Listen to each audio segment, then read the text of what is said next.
हिम्मत हो तो सामने आओ।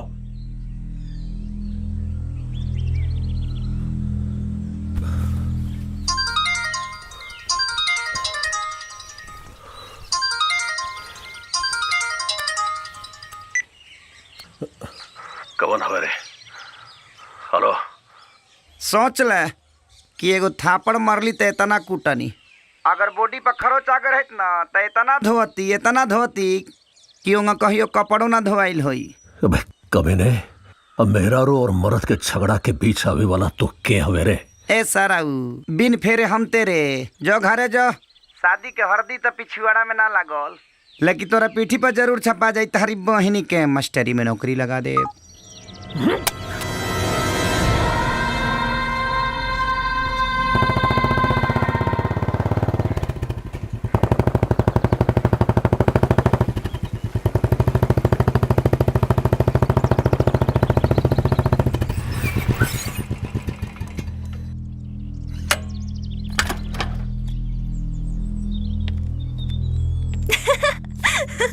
अरे का हो गई पहलवान के?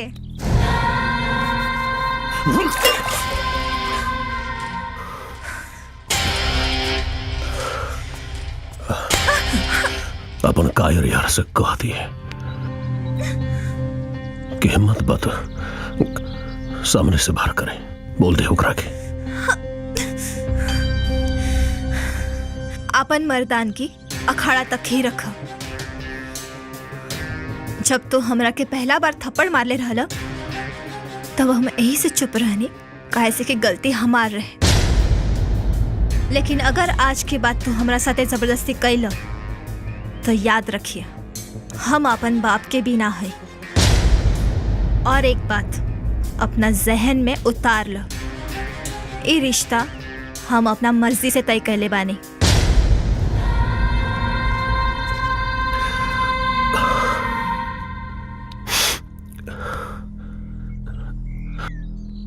हम तो तोरा से प्यार करेला मेरा,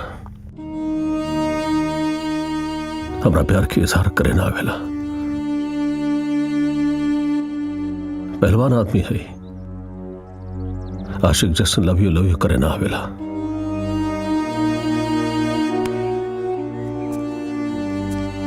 अगर सच में प्यार करत बाड़ा तो भरोसा भी रखा।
रुक जा।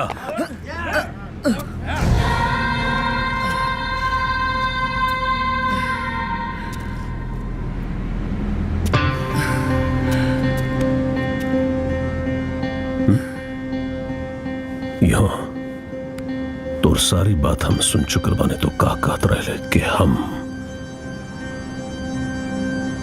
मेरा के खुश न रख सकब, उसे प्यार न करेले, बियाह के लायक नहीं कि हम। हाँ? ए, कैसे बता कैसे?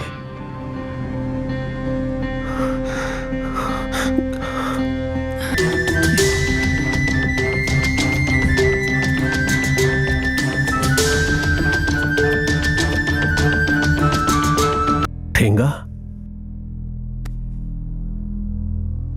करे खोचो, अपने आप के बहुत बड़ा आशिक समझ ले। चल तो साबित कर। 15 दिन बाद यही जो एक दंगल हुई, वो दंगल में अगर तू हमरा के पटक दिए तब मान जाए कि तो सच्चा आशिक है। हम खुदे मेरा के हाथ तो हाथ में सौंप दे। मंजूर है? हाँ? मंजूर बा। और दंगल में पटकला के बाद बियाहे के लवा तोहरा हाथ से मिलवाई।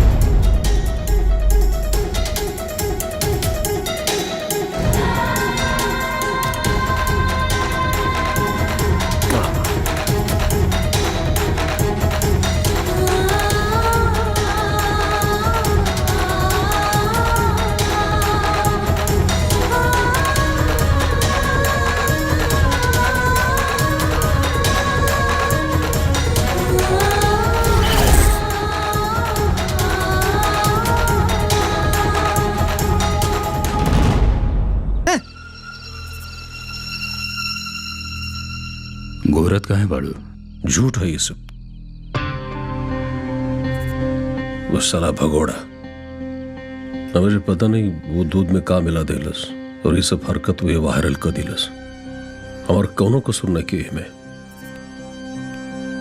चला जौन भइल मान ला ऐसा साँचो होके तो होला। कबो कबो आदमी भटक जाला, बियाह हुई तो सब ठीक हो जाई। एक बार बियाह होके के देर बा बस। हम कहाँ कुछ बोलतानी मामा जी, रवा दोनों खुद ही हमरा के सफाई देवे की कोशिश करतानी।